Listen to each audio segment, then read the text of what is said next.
Most people spend their lives chasing what they want. Chasing money, chasing validation, chasing love, chasing success. And the harder they chase, the further everything seems to run away. Here's the brutal truth Stoicism teaches.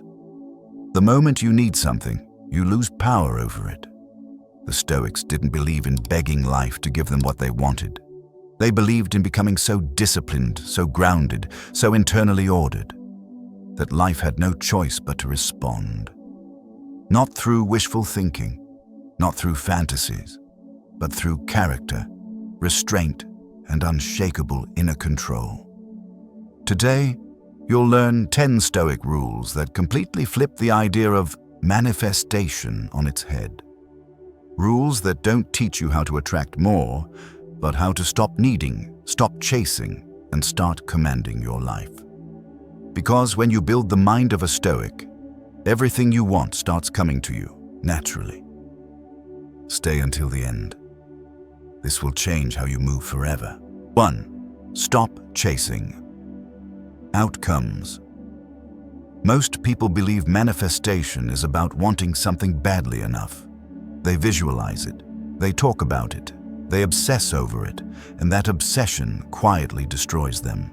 Because the moment you chase an outcome, you hand over your power. You start checking results too early. You start doubting yourself. You start adjusting your behavior to please the outcome instead of honoring your principles. Stoicism teaches something radically different. You're not meant to control outcomes. You're meant to control your actions when you tie your emotional state to results. Money, success, attention, approval. You become fragile. One delay shakes you. One rejection breaks your focus. One setback makes you question your worth. The Stoics saw this clearly. They understood that outcomes live outside your control, in chance, timing, and other people's decisions. But your effort, discipline, and response belong entirely to you. And here's the paradox. When you stop chasing outcomes start aligning. Why? Because desperation disappears, clarity sharpens, your actions become cleaner, calmer, and more precise. Think about it. The most respected people don't beg for respect. The most attractive people don't chase validation. The most successful people don't panic over results. They execute their process relentlessly. Marcus Aurelius wrote about this without ever using the word manifest. He simply lived it. He focused on doing the work of a human being, fully, honestly, without attachment to applause or reward. That mindset creates something powerful: inner authority. When you wake up each day focused only on what you can do well, not what you hope will happen, your nervous system calms down. Your decisions improve, your presence strengthens. People feel that. Opportunities respond to that, not because you asked, but because you became solid. So here's the practice for rule number 1. For the next 24 hours, drop outcome thinking. Don't ask, will this work? Will they like me? Will this pay off? Ask only, what is the correct action right now? What would discipline look like in this moment? What is fully within my control? Then do that, cleanly, quietly, without expectation. And repeat. The Stoic doesn't manifest by wishing. He manifests by removing emotional dependency on results. Say this to yourself: I commit to my actions. I release the outcome. That single shift changes everything. 2. Master yourself. Before expecting anything. Most people want life to give them more. More money, more respect, more love, more opportunity. But they haven't mastered the one thing life actually responds to: themselves. They want external change while remaining internally undisciplined. They want rewards without order. They want results without identity. Stoicism calls this delusion out, brutally and honestly. The world does not respond to what you want. It responds to who you are consistently becoming. Before expecting anything from life, the Stoic asks a harder question: am I governed, or am I governing myself? If your emotions control you, if your impulses lead you, if your moods decide your actions, then no amount of manifestation will save you, because you are unstable. And instability repels everything you claim to desire. The Stoics understood that self-mastery comes first, always. Not motivation, not optimism, discipline. When you master your reactions, you stop leaking energy. When you master your habits, you stop negotiating with weakness. When you master your words, people start listening, even when you're silent. Think about this carefully. Why would life give responsibility to someone who can't control their temper? Why would opportunities trust someone who quits when they feel bored? Why would people respect someone who needs approval to act? They wouldn't, and they don't. That's why Stoicism doesn't begin with believe harder. It begins with command yourself. Wake up when you said you would. Do the work even when you don't feel inspired. Hold your tongue when ego wants to speak. Act according to principle, not emotion. This is not glamorous, but it is powerful, because over time, something shifts. You start trusting yourself. Others start trusting you. Your presence becomes steady instead of needy. And steadiness is magnetic. Marcus Aurelius ruled an empire, yet his focus was never on control over others. It was control over his own mind. He knew something most people still miss today. The man who governs himself never has to beg life for anything. Life begins to cooperate not because you demanded it, but because you became capable of carrying more. So here's the practice for rule number 2. Today, choose one area where you've been expecting results without mastery. Your body, your finances, your emotions, your discipline. And ask yourself honestly, what would self-mastery look like here? Today, not someday. Then do that one thing, not dramatically, not publicly, just correctly. Repeat it tomorrow and the next day. Manifestation, Stoic style, is not attraction, it is qualification. Say this to yourself, I master myself first, everything else follows. That's not motivation, that's law. 3. Control what you can, release the rest. Most anxiety comes from one mistake, trying to control what was never yours to control. People try to manage opinions, timing, markets, other people's emotions, the future. And when reality doesn't cooperate, they collapse internally. Stoicism draws a hard, non-negotiable line.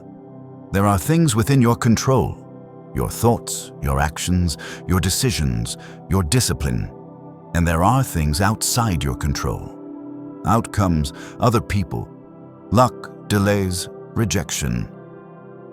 Confusing these two is the fastest way to destroy inner power. The Stoics called this clarity survival, because the moment you invest emotional energy into what you can't control, you leak focus, confidence, and momentum. Think about how people sabotage manifestation. They do the work, but they constantly check results. They speak, but they need approval. They try, but they obsess over whether it will succeed. That obsession makes them tense, reactive, inconsistent, and inconsistency kills momentum. Epictetus made this brutally clear centuries ago. If you confuse what is yours with what is not, you will live frustrated and afraid. But when you separate them, something powerful happens. Your mind stabilizes. You stop panicking over noise. You stop chasing reassurance. You stop reacting emotionally to delays. Instead, you become centered. And centered people move differently. They don't rush. They don't beg. They don't over-explain. They act, then let go. This is where real manifestation begins. Not by forcing outcomes, but by removing resistance inside yourself. When your attention stays locked on what you can do right now, your nervous system relaxes. Relaxation sharpens judgment. Sharp judgment improves action. Better action quietly compounds, and over time the external world adjusts. Not magically, naturally. Because disciplined action is predictable, and the world trusts predictability. Here's how you apply rule number 3 in real life. When something triggers stress, pause and ask one question. Is this fully within my control? If the answer is yes, act decisively. No hesitation, no drama. If the answer is no, release it immediately. Not emotionally, logically. Stop rehearsing conversations. Stop forecasting disasters. Stop carrying mental weight that produces zero results. This is not passivity, it's precision. You are conserving energy for where it actually produces power. Imagine steering a ship in a storm. You cannot control the waves, you cannot control the wind, but you can control the wheel. The Stoic keeps both hands on the wheel and ignores the chaos. That's why Stoics appear calm when others panic. That's why they advance while others burn out. Say this to yourself. I focus on my actions. I release what isn't mine. When you live by that rule consistently, life stops feeling hostile and starts responding. 4. Become comfortable with discomfort. Most people want the rewards of strength without ever training for it. They want confidence without hardship, peace without pressure, respect without resistance. Stoicism exposes this illusion immediately. Comfort does not prepare you for life. Discomfort does. That's why the Stoics didn't avoid hardship. They practiced it. Not because suffering is noble, but because untrained comfort makes you fragile. Think about it. The moment life becomes uncomfortable, a hard conversation, a financial hit, a delayed result, a rejection, most people panic. They react emotionally. They quit early. They look for escape. Why? Because their nervous system has never been trained to stay calm under strain. The Stoics understood something modern culture avoids. If you can't handle small, voluntary discomfort, you will collapse under unavoidable hardship. So they trained. They slept on hard beds. They fasted occasionally. They embraced physical effort. They practiced restraint when indulgence was available. Not as punishment, but as preparation. Discomfort sharpens you. It teaches your mind one crucial lesson. I can handle this. And once your mind learns that, fear loses its grip. Here's where this connects directly to manifestation. People who avoid discomfort are desperate for outcomes. They need reassurance. They need quick wins. They need certainty. That need makes them cling, and clinging repels everything they want. But when you're comfortable being uncomfortable, something changes. You stop rushing. You stop forcing. You stop compromising your standards to feel safe. You can wait. You can walk away. You can endure silence, uncertainty, and effort without flinching. That endurance is power, and power is attractive to people, to opportunities, to life itself. Seneca wrote about this clearly. He practiced poverty while being wealthy, so wealth would never control him. That's the essence of Stoic manifestation. You remove fear by rehearsing difficulty, so difficulty loses leverage over you. Here's the practice for rule number 4.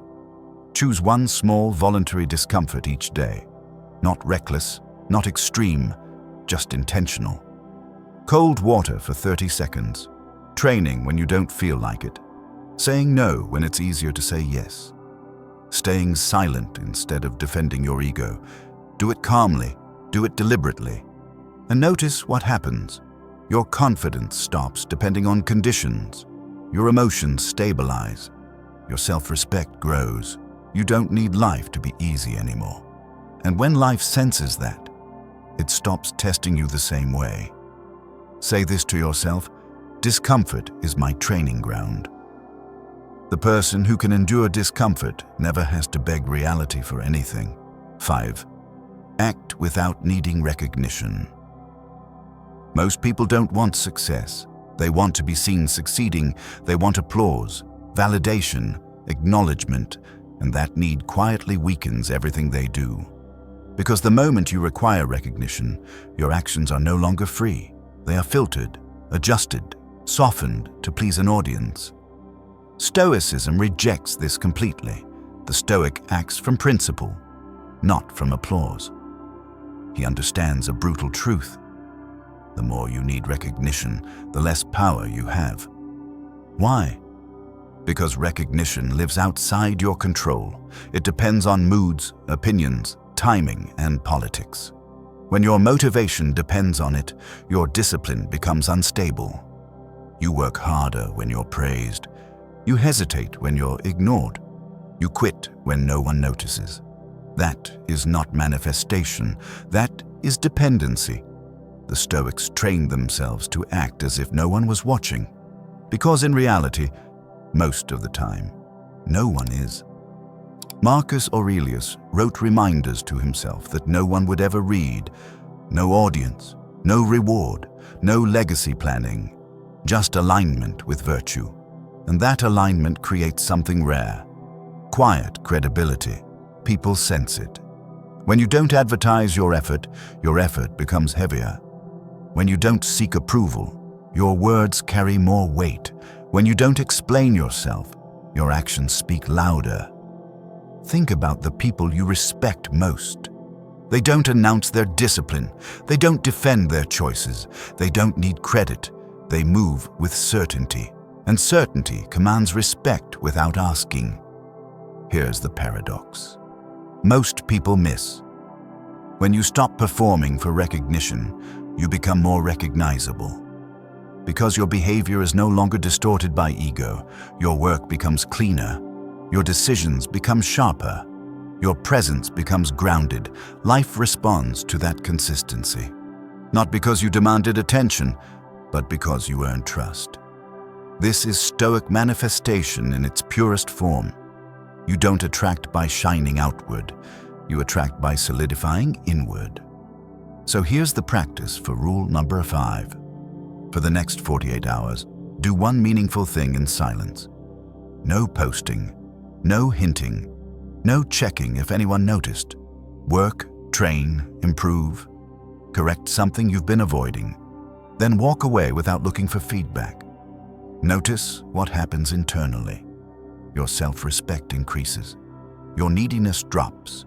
Your confidence becomes quieter and stronger. That quiet strength changes how you carry yourself, and the world reacts to how you carry yourself. Say this to yourself: I act from principle, not applause. When recognition comes, accept it calmly. When it doesn't, continue anyway. That is the mindset that makes everything else come to you without asking. 6. Let go of the outcome. Fall in love with the process. Most people say they want success. What they really want is the feeling of success, without the repetition it requires. They crave the finish line, the reward, the proof, and because of that, they burn out. Stoicism dismantles this weakness at the root. The Stoic does not attach his worth to results. He attaches his worth to how he shows up every day. Outcomes are temporary.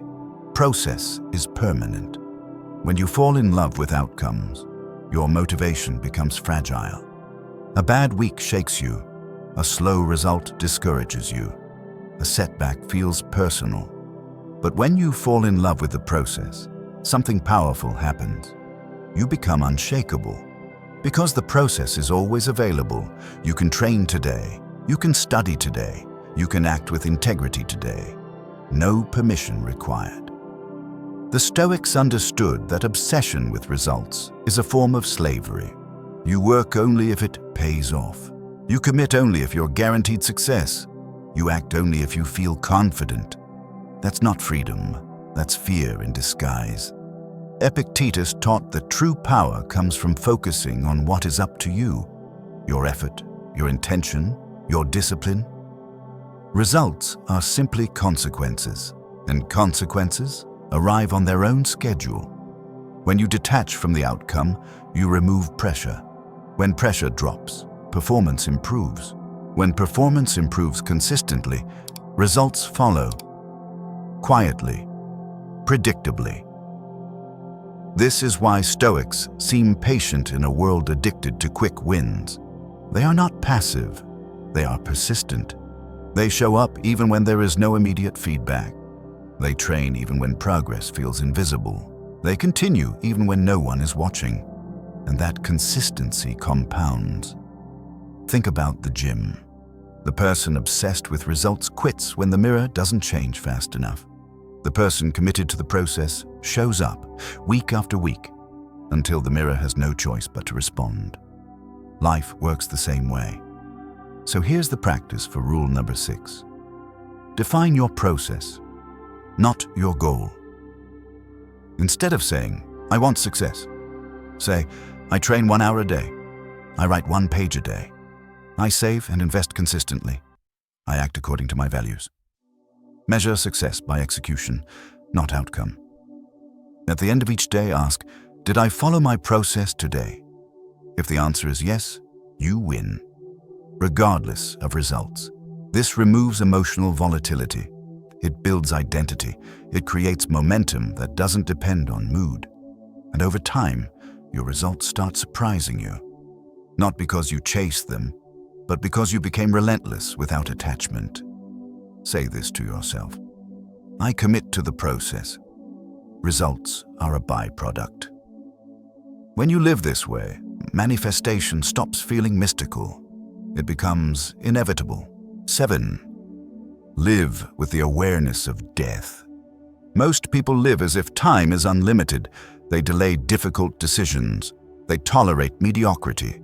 They stay in situations they've already outgrown, not because they want to, but because they believe there's always later.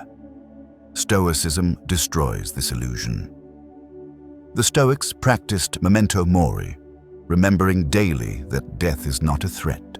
It is a deadline, not to create fear, but to create urgency, clarity, and courage. When you remember that your time is finite, everything sharpens. Petty drama loses its grip. Procrastination becomes harder to justify. Excuses sound ridiculous, and suddenly, your actions become intentional. This awareness changes manifestation completely. People who forget death chase comfort. They avoid risk. They cling to familiarity. But people who remember death move differently. They speak when truth matters. They leave when respect is gone. They act before confidence arrives. Because they understand something most never face. The greatest loss is not failure, it's unused life. Marcus Aurelius wrote reminders to himself as a man who could die at any moment. Not dramatically, practically. He used mortality to cut through indecision.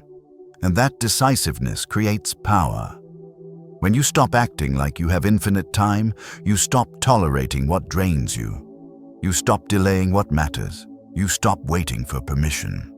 That energy is unmistakable. People feel it. Life responds to it. Opportunities open not because you're lucky, but because you're awake. Here's the paradox. Remembering death makes you more alive. It makes you less needy, less fearful, less willing to waste emotional energy on nonsense. You become selective, and selection is strength. So here's the practice for rule number 7. Ask yourself this question.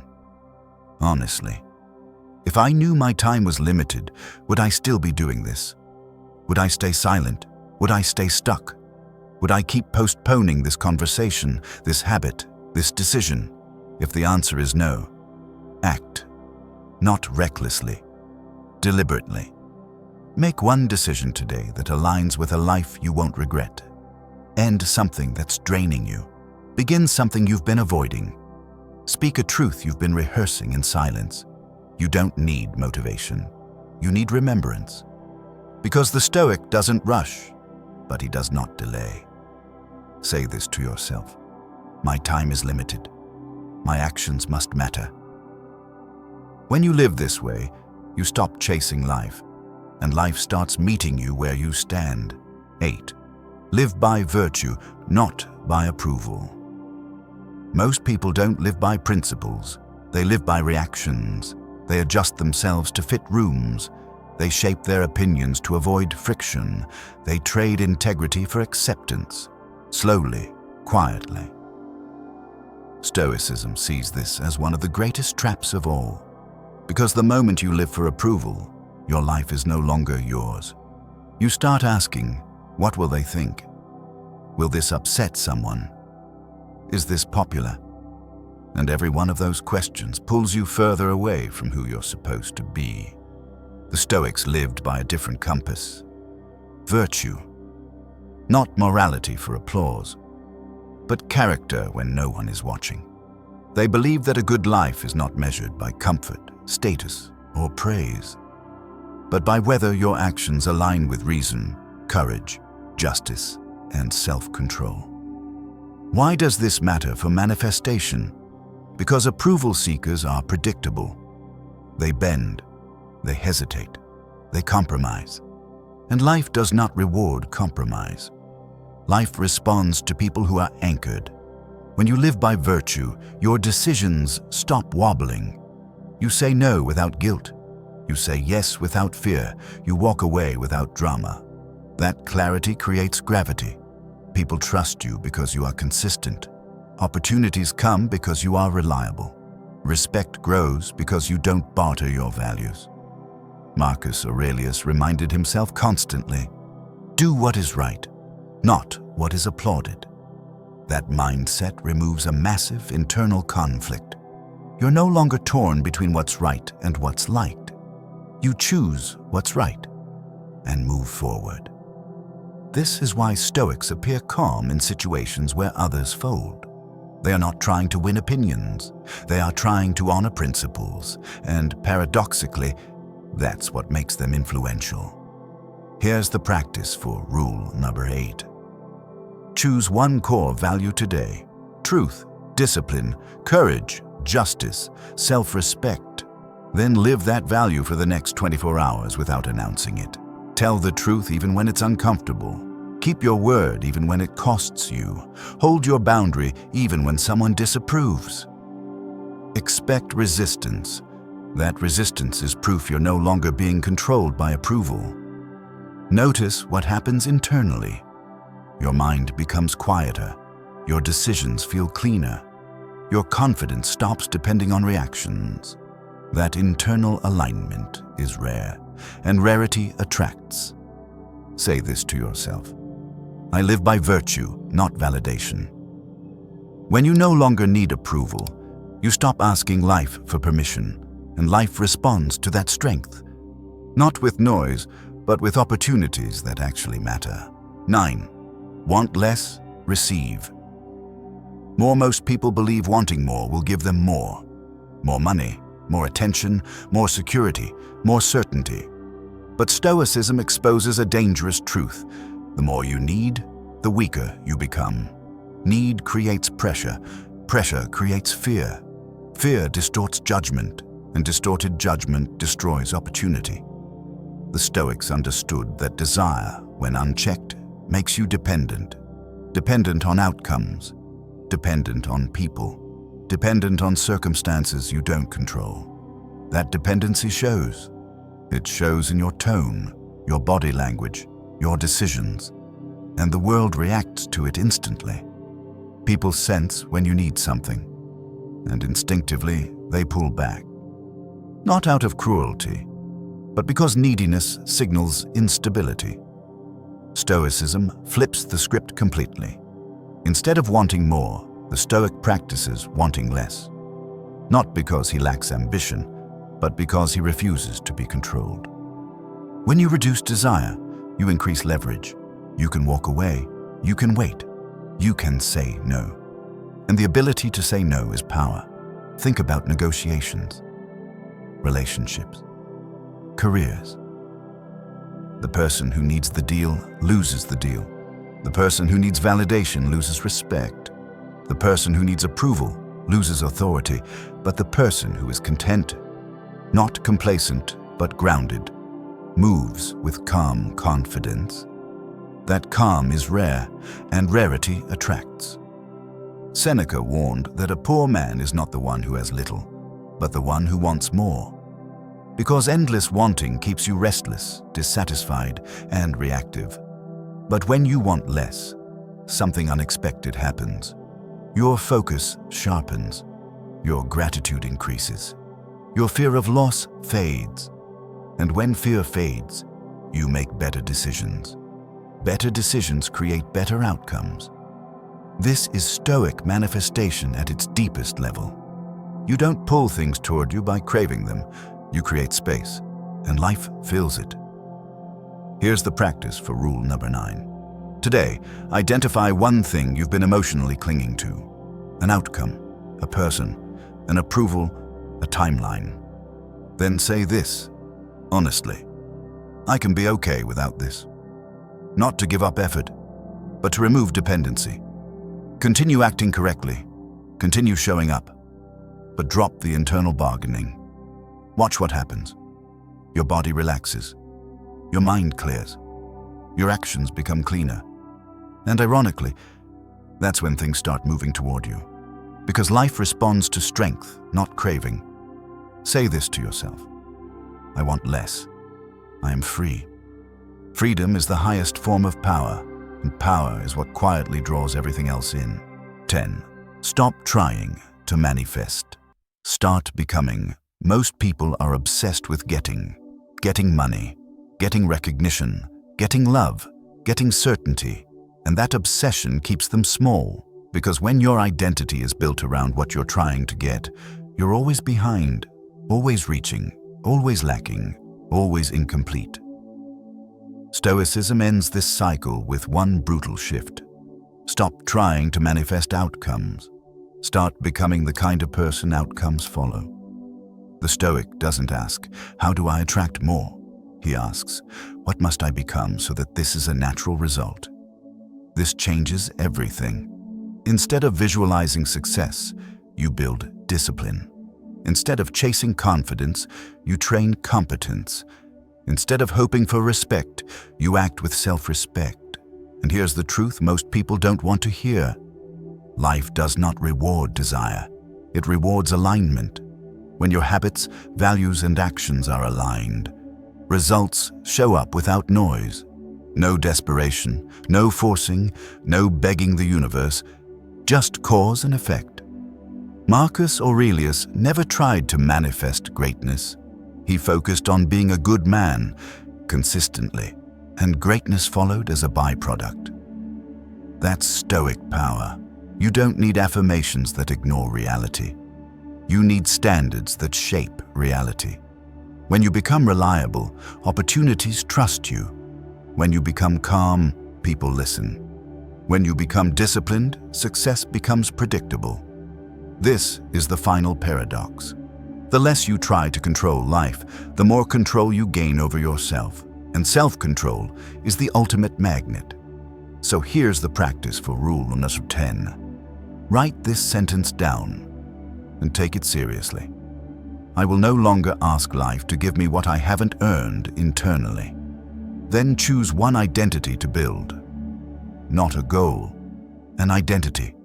A disciplined man, a calm thinker, a person who keeps their word, someone who acts correctly even when it's hard. Then live from that identity, daily. No rush, no drama, just consistency. Because once you become solid, life stops testing you the same way. Say this to yourself. I don't chase outcomes. I become the cause. And when you become the cause, everything else follows. The Stoic way of manifestation. Let's bring this together. These were not manifestation tricks. They were Stoic laws. Rules that don't promise ease, but guarantee strength. You learn to stop chasing outcomes, to master yourself before expecting anything, to control what's yours and release the rest, to train through discomfort, to act without needing recognition, to fall in love with the process, to live with urgency, to choose virtue over approval, to want less and gain more, and finally, to stop manifesting and start becoming. Stoicism was never about making life easier. It was about making you stronger. When you become emotionally disciplined, mentally grounded, and internally ordered, life responds. Not because you asked nicely, but because you are no longer weak. If this resonated, comment the rule that hit you the hardest. Subscribe if you want more Stoic wisdom that actually sharpens you, not comforts you. And remember this: you don't attract what you want, you attract what you are. Say it with me. I don't chase, I build, and life responds.